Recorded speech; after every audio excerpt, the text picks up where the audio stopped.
को जाते हुए देखकर मुझे वैसी ही व्याकुलता क्यों हो रही है जैसे श्रीनिवास को जाते हुए देखकर हो रही थी। क्या है मेरे मन में जो मैं स्वयं से भी व्यक्त नहीं कर पा रही हूँ। हे नारायण, मेरी इन भावनाओं को समझने में मेरी सहायता कीजिए, मुझे मार्ग दिखाइए, कृपा कर मेरी सहायता कीजिए।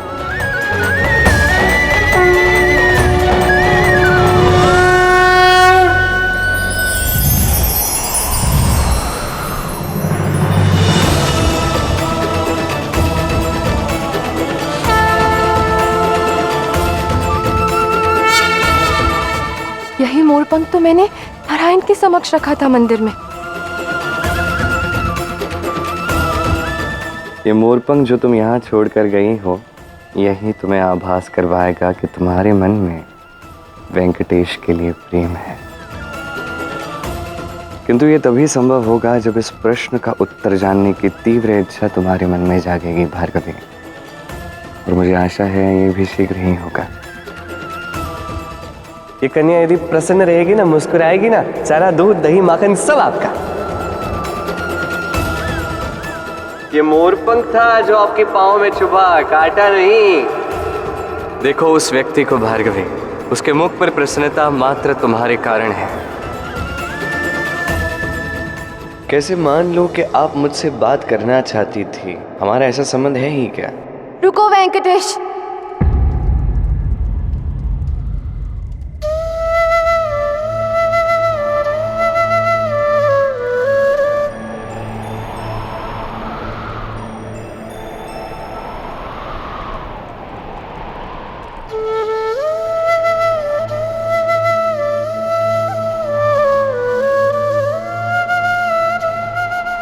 मुझे ज्ञात हो गया है कि हमारे मध्य क्या संबंध है। आप मेरे लिए केवल मेरे मित्र या शुभचिंतक नहीं हो, हमारा ये संबंध तो प्रेम का है, प्रेम का है, प्रेम का है। इसलिए जब मैं आपको जाते हुए देख रही थी तो मेरा मन अशांत हो गया। कदाचित इसलिए जो आपने मुझे ये मोरपंख दिया था ना, ये हमारे संबंध का संकेत है।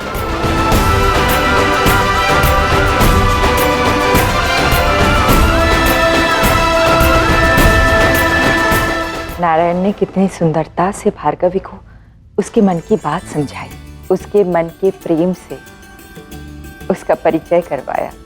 ये तो इनकी लीला का केवल एक भाग है गौरी। लक्ष्मी नारायण की करवीरपुर की सबसे अद्भुत लीला तो अभी आरंभ भी नहीं हुई है। बस धैर्य रखो गौरी और देखती जाओ। युगों युगों के ये दो प्रेमी इस स्थान पर अपनी ऐसी छाप छोड़ेंगे कि ये संसार सदैव स्मरण रखेगा। आपको मुझसे प्रेम है, किंतु मेरा तो पहले ही विवाह हो चुका है भार्गवी। मेरी पत्नी है भार्या। मुझे ज्ञात है कि आपका विवाह हो चुका है, किंतु सत्य कहूं तो इस क्षण से पूर्व मुझे भी ज्ञात नहीं था ये कैसे भाव है आपके प्रति मेरे मन में। पर आप तो श्रीनिवास से प्रेम करते हो ना, फिर आपको मुझसे प्रेम कैसे? मैंने मंदिर में एक कथा सुनी थी कृष्ण के विषय में। पंडित जी ने कहा था कि कृष्ण अपनी सभी पत्नियों से, गोपियों से इसलिए प्रेम कर पाए क्योंकि वो स्वयं से प्रेम करते हैं, और यदि वो स्वयं से प्रेम ना करते तो वो कैसे अपनी सभी पत्नियों को, अपनी सभी गोपियों को प्रसन्न रख पाते, उनके मन की बात को समझ पाते। आज मुझे इस बात का भावार्थ समझ में आया है वेंकटेश। यदि मैं किसी से प्रेम करती हूँ तो इसका अर्थ ये नहीं है कि मैं किसी और से प्रेम करने में असक्षम हूँ। प्रेम तो एक भाव है जो किसी के भी प्रति हो सकता है। श्रीनिवास का तो विवाह हो चुका है, किंतु मुझे उससे प्रेम है। उसी प्रकार आपके प्रति ये प्रेम मेरे मन में जागृत हुआ।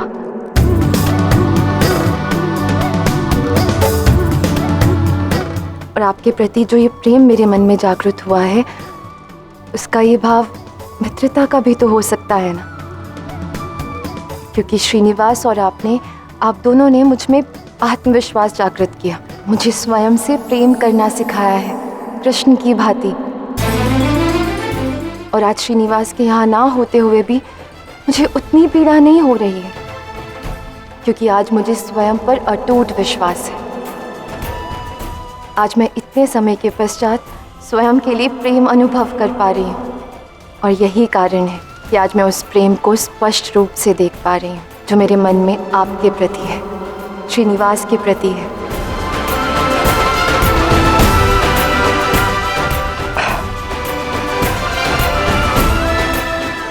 आपकी ये बातें सुन के ऐसा लगता है जैसे हमारा मिलना ये सब नियति था। मुझे भी यही लगता है वेंकटेश।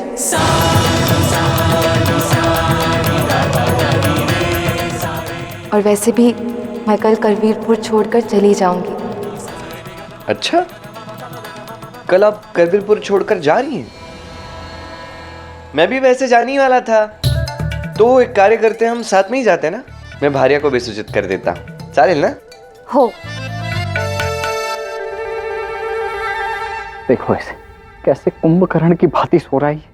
तो श्रीनिवास ने जो कार्य करने के लिए कहा है वो करने के लिए तो इसे जगाना पड़ेगा, और इसे जगाने का अर्थ है कि स्वयं के प्राणों को संकट में डालना। कोई ऐसा मार्ग निकालना होगा जिससे कि ये जाग भी जाए और मेरे प्राणों पर कोई संकट भी ना आए। तो क्या करूं मैं, क्या देखूं?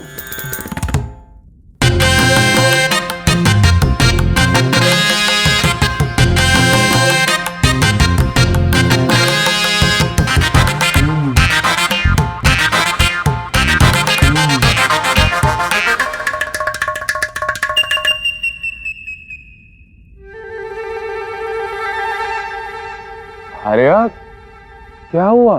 तुम रो क्यों रही हो? आप मुझसे कितना अधिक प्रेम करते हैं ये आज मुझे ज्ञात हो गया है कुमार। मेरे प्रति आपका ये अटूट प्रेम देखकर मुझे विश्वास हो गया है कुमार कि मेरा जीवन वेंकटेश के साथ नहीं, अभी तो आपके साथ अत्यंत सुखमय बीतेगा। क्या हुआ है आर्या तुम्हें? तुम्हारा दुखी होने का कारण क्या है, बताओ मुझे। कारण ये है कुमार कि मेरे पति वेंकटेश और वो श्रीनिवास हम दोनों को एक साथ सुखी कभी नहीं रहने देंगे। यदि आप चाहते हैं कि हम एक साथ सुखी जीवन जिए तो आपको मेरे लिए एक कार्य करना होगा। हाँ हाँ अवश्य आर्या, तुम जो कहोगी वो करूंगा मैं। तुम्हें पाने के लिए मैं कुछ भी कर सकता हूँ, कुछ भी। तो मैं चाहती हूँ कि आप वेंकटेश और श्रीनिवास को मृत्यु दंड दे दीजिए, क्योंकि जब तक ये दोनों हमारे जीवन में रहेंगे तब तक हम एक नहीं हो पाएंगे, नहीं सुखी जीवन जी पाएंगे। अब उन दोनों को मृत्यु दंड देना ही एकमात्र उपाय है कुमार। तुमने तो मेरी मन की बात कह दी भार्या। मैं भी यही चाहता था, किंतु संकोच में था क्योंकि वेंकटेश तुम्हारा पति है, जिन्हें मेरी कोई चिंता ही नहीं है। मेरे पति होकर भी कभी जिन्होंने अपना पति धर्म निभाया ही ना हो, ऐसे पति का मैं क्या करूं कुमार। अब तो मेरे जीवन में एकमात्र आप ही महत्व रखते हैं और कोई भी नहीं। और मेरे लिए केवल तुम। किंतु इतने कम समय में ये सब कैसे होगा? मैं बताती हूँ ना योजना। मेरे पास एक योजना है, ऐसी योजना है जिससे शीघ्र अतिशीघ्र वेंकटेश और श्रीनिवास का अंत भी हो जाएगा और किसी को कानों कान पता भी नहीं लगेगा कि ये करवाया किसने। अर्थात? मैंने ना बहुत समय पूर्व एक महान पंडित से एक महाबली असुर की कहानी सुनी थी।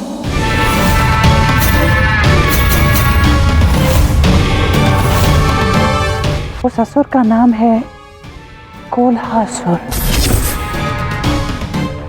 ऐसा कहते हैं कि वो कोल्हासुर कई वर्षों से यहीं करवीरपुर के आसपास ही कहीं तपस्या कर रहा है।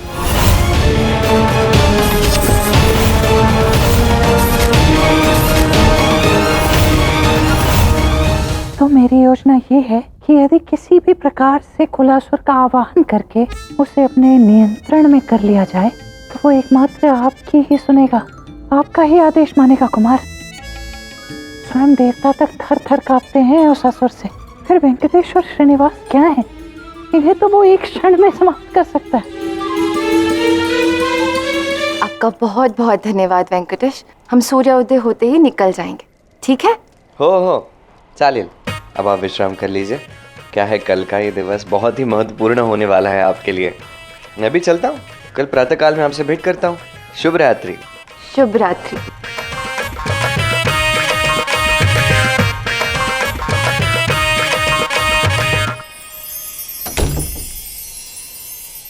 करवीरपुर। शीघ्र ही करवीरपुर का अध्याय संपन्न होने वाला है और अब यह संसार इस स्थान को सदा सदा के लिए स्मरण रखेगा। बस अब भार्या वो कार्य कर दे जो मैंने उसे करने के लिए कहा है। इसके पूर्व मैंने ऐसे किसी असुर के विषय में सुना नहीं किसी से। यदि ऐसा कोई है भी भार्या तो मैं कैसे आवाहन करूंगा उसका? मैंने सुना है कि जितना बलशाली ये असुर है उससे कहीं अधिक बलशाली इसके गुरु हैं, किंतु उसके गुरु का नाम मुझे स्मरण नहीं आ रहा कि क्या नाम था। शुक्राचार्य? हाँ, यही नाम सुना था मैंने, शुक्राचार्य। क्या आप किसी प्रकार इनसे मिल सकते हैं? मैंने उनके विषय में केवल सुना है, कभी मिला नहीं उनसे। तो ढूंढिए ना कुमार, एकमात्र यही है जो कोलासुर का किसी भी क्षण आह्वान कर सकते हैं। यदि इनकी सहायता लेकर कोलासुर ने वेंकटेश और श्रीनिवास का अंत कर दिया ना, तो उसके पश्चात आप और मैं एक हो सकते हैं और हमारे जीवन में कभी कोई संकट नहीं आएगा। अब मैं तुम्हारे लिए कुछ भी कर सकता हूँ, कुछ भी। मैं अभी जाकर गुरु शुक्राचार्य से विनती करता हूँ कि वो कोलासुर का आवाहन करे। उसके पश्चात तुम केवल मेरी होगी भार्या। आता हूं मैं।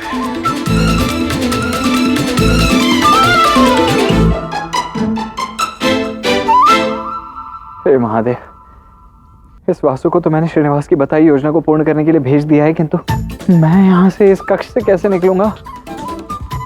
वासु के सैनिक तो अभी भी यहीं पहरा दे रहे हैं। कोई तो मार्ग ढूंढना होगा। क्या करूं?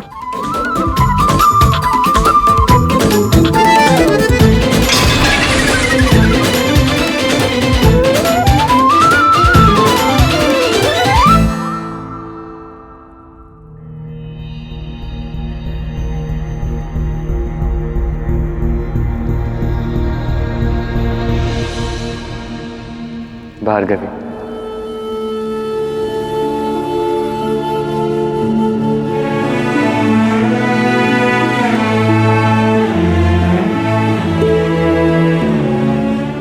श्रीनिवास, तुम? हाँ, मैं प्रतियोगिता के दिन मिल नहीं पाया, इसलिए इस क्षण तुमसे मिलने आया हूँ।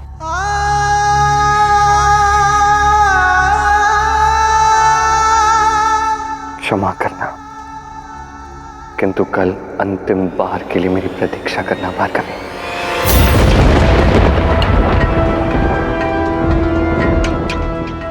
ब्रह्मुहूर्त का स्वप्न। मन तो कर रहा है कि एक दिवस और रुक जाऊं, किंतु मैंने स्वयं वेंकटेश से कहा था कि आज सवेरे हम करवीरपुर छोड़कर निकल जाएंगे, किंतु करूं तो करूं क्या?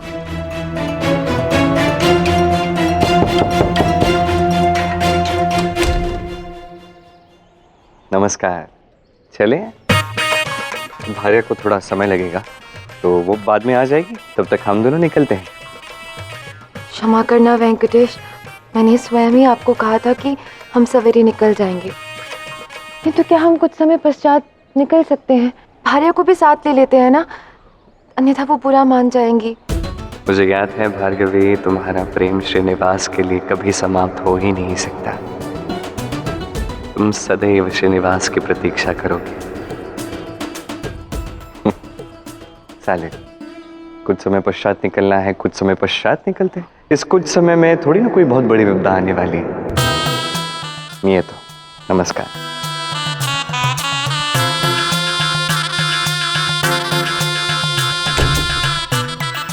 इस कुछ ही समय में क्या विपदा आने वाली है, ये तो बस मैं ही जानता हूं। ओम नमः शिवाय। ओम नमः शिवाय। ये क्या महादेव, अभी कुछ क्षण पूर्व ही तो श्रीनिवास भार्गवी के साथ वेंकटेश के रूप में था और अब अपने कक्ष में पुनः श्रीनिवास। एक साथ दोनों स्थानों पे रहने का क्या कारण हो सकता है आपके आराध्य का? मैं भी आतुर हूं ये देखने के लिए कि अब आगे आराध्य क्या करते हैं।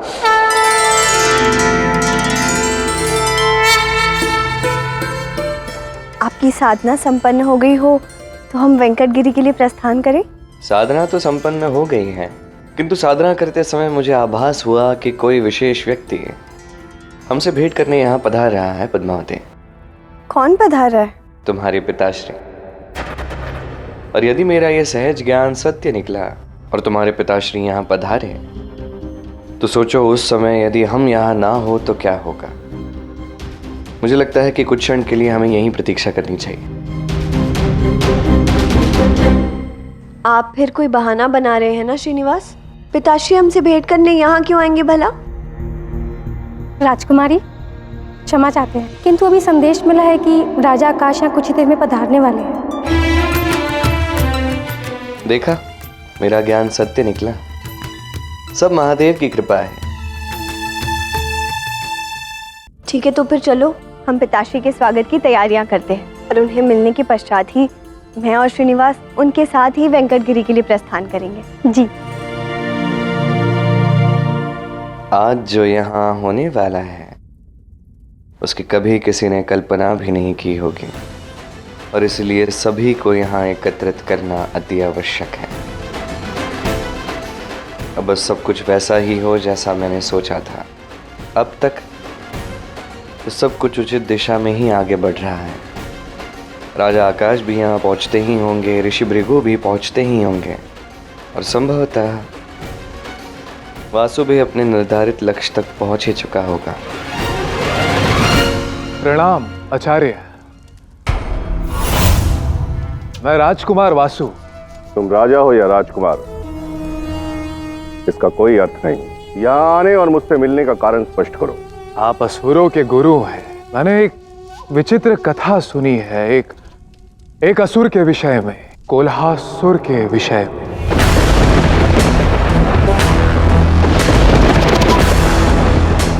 कोल्हासुर आज भी संसार में विद्यमान है, किंतु उसके विषय में तुम्हें किसने बताया? मेरी होने वाली पत्नी भार्या ने मुझे ये कथा सुनाई। इस स्त्री ने तुम्हारे साथ छल किया है, क्योंकि मुझे और नारायण को छोड़कर किसी भी जीवित व्यक्ति को इस कथा के विषय में ज्ञात नहीं है। मैं नहीं जानता कि वो स्त्री कौन है, परंतु इतना जानता हूं कि वो तुम्हारे साथ छल कर रही है। और यदि तुम्हें इस कथा के विषय में ज्ञात है तो इसका अर्थ ये है कि वो नारायण वहीं कहीं है, तुम्हारे आसपास है, जहां से तुम आए हो, परंतु तुम जानते नहीं कि वो कौन है। भार्या के रूप में वो अवश्य ही कोई योजना बना रहा है।